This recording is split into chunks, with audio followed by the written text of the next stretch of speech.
Hello and welcome back. This is your boy Kamal once again with a very interesting integral. We have the integral from 0 to 1 of cosine log x times x to the alpha minus x to the beta divided by log x. So it's an integral defined as a function of two parameters alpha and beta. And it certainly is an interesting structure, but how on earth do we go about solving it? Well, we do have cosine log x, and when I see cosine or sine log x, I love invoking complex numbers. So we do know from Euler's beautiful formula that e to the I theta equals cosine theta plus I times sine theta. And if we let theta here equal to log x, then we have e to the I times log x, which is of course e to the log x to the I, which is of course x to the I, then that means this thing equals cosine log x plus I times the sine of log x. So that means the real part of x to the I is cosine log x, and the imaginary part of x to the I is sine log x. So what we'll do here is define the integral function I of alpha and beta as the integral from 0 to 1 of x to the I times x to the alpha minus x to the beta divided by log x dx. And once we have the closed form for this integral in terms of alpha and beta, we'll take the real part for the cosine integral and the imaginary part for the sine integral. Now, what we could do here is, well, first up, we could simplify the integrand a bit. So we have integral 0 to 1 of x to the alpha plus I minus x to the beta plus I divided by log x dx. And we see the thing that's bothering us is the log x term in the denominator. And Feynman's trick is quite useful in a case like this, because if you differentiate partially with respect to one of the parameters, let's say we're differentiating with respect to alpha, x to the alpha plus I, then you get x to the alpha plus I times the logarithm of the base x in this case. Okay, cool. So we should definitely adopt a differentiation under the integral sign approach.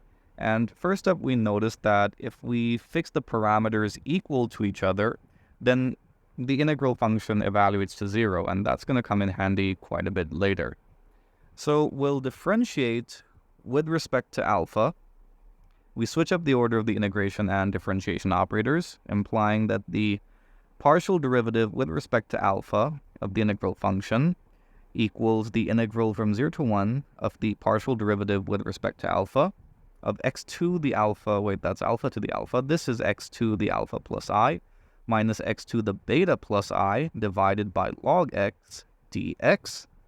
So that means we have integral 0 to 1 by log x, and the derivative of the function in the numerator yields x to the alpha plus I times log x, and we have some lovely cancellation, which means that we have a very simple integral to evaluate. It's the integral from 0 to 1 of x to the alpha plus I dx, which sorts out to x to the, again, sorry about that, terribly sorry about that rather, x to the alpha plus I plus 1 divided by alpha plus I plus 1, with the limits being 0 and 1. So in the limit as x goes to 0, we do indeed get a 0. So that means we have 1 by alpha plus I plus 1, or alpha plus 1 plus I, if you want the real and imaginary parts quite evident. So we have, that's the partial derivative with respect to alpha. Now we wish to recover back the integral function by integrating with respect to alpha, yielding I of alpha and beta equal to the logarithm of alpha plus 1 plus I. Now, because we had a partial differential equation in alpha, on integrating with respect to alpha, we should get a function of the beta parameter. And to determine that function, we make use of the initial condition that I of alpha equal to beta equals 0. And that means we have 0 equal to log beta plus 1 plus I plus f of beta And this implies that, terribly sorry about that, this implies that f of beta equals negative log beta plus 1 plus I.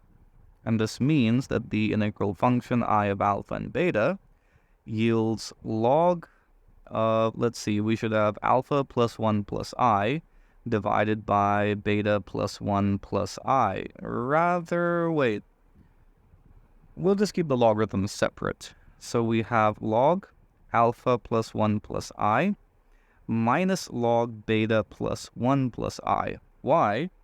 Because now we need to expand the logarithms. We have the logarithm in the context of complex analysis, and we recall that log z equals log absolute value z plus I times the principal argument of the complex number z. So this implies that I here equals log, we need the magnitude, the absolute value of this complex number. So that would be alpha plus 1 squared plus 1 plus I times the inverse tangent of the imaginary part being 1 and the real part being 1 by alpha minus the logarithm of root beta plus 1 squared plus 1 minus I times the inverse tangent, terribly sorry about that, inverse tangent of 1 over 1 plus beta. Terribly sorry about the slip of tongue calling it a magnitude. It's never really called a magnitude in any textbook or any context. It's either absolute value or it's called the modulus. Why did I forget modulus? Interesting. Anyway, math glitch. So all we need to do now is recall what our initial task was. Our task was to evaluate the integral, get the real and the imaginary parts, and then we would have our integrals rather. So this implies that the integral from 0 to 1 of cosine log x times x to the alpha minus x to the beta divided by log x dx equals, let's see, using log properties, we have 1/2, and that 1/2 can be factored out. Then we can combine the logarithms, finally. So we have 1 plus alpha squared divided by 1 plus beta squared, which looks pretty cool. And we also have the integral from 0 to 1 of sine log x times x to the alpha minus x to the beta divided by log x dx equal to these inverse tangents, the difference of these inverse tangents, that is. So we have arctangent 1 by 1 plus alpha minus arctangent 1 over 1 plus beta. And it would be nice if we had 1 plus beta and 1 plus alpha instead, which is no big deal because we know that arctan x plus arctan 1 by x is pi by 2. So here we should have pi by 2 minus arctan 1 by 1 plus alpha minus pi by 2 plus arctangent, oh wait, sorry about that, 1 plus beta. So that means the integral sorts out to arctangent 1 plus beta minus arctangent 1 plus alpha. Now, y'all know how much I love playing around with the values of the parameter, or parameters in this case. But this time I'm not going to do that thing where I let, alpha equal to root 5 and then say, oh, look, surprise, the golden ratio pops up. Maturing in math is realizing that the numbers 5 and 2 are somehow cheat codes to bring about the golden ratio.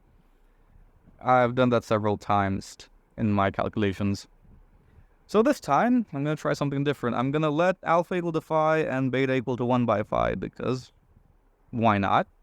So the integral from 0 to 1, terribly sorry about that, of cosine log x times x to the phi minus x to the 1 by phi divided by log x dx equals this really cool thing. It's 1/2 of log 1 plus phi whole squared divided by 1 plus 1 by phi whole squared. Now, phi squared minus phi minus 1 equals 0, which implies that phi squared equals phi plus 1. So that means we should have the integral of, I'm just going to copy it down. There we go. So that means this integral is 1/2 of the logarithm of 1 plus phi to the 4th power. And wait, that looks like phi to the phi, which is itself a really cool number. So we got 1 plus phi to the 4th power divided by 1 plus phi squared divided by phi squared again. And this gives us 1/2 of the logarithm of 1 plus phi to the 4th power divided by 1 plus, this is phi to the 4th divided by phi squared, which is, of course, phi squared. And I'm pretty sure someone is going to mention that, yeah, this can be simplified further because, well, we have higher powers of the golden ratio. And sure, it could be simplified further, but I don't want to. This thing looks so damn cool. I'm just going to leave it like this and in this exact form. Anyway, I hope you enjoyed the video. Be sure to like and subscribe. I hope you learned something from the video. Oh, where am I taking this thing? Some adjustment required. Where did it go? There we go. I hope you enjoyed the video. Be sure to like and subscribe. Do drop me a follow on Instagram. And in case you like the effort I'm putting into my work, consider supporting me on Patreon so I can continue making free content. Thank you. See you next time.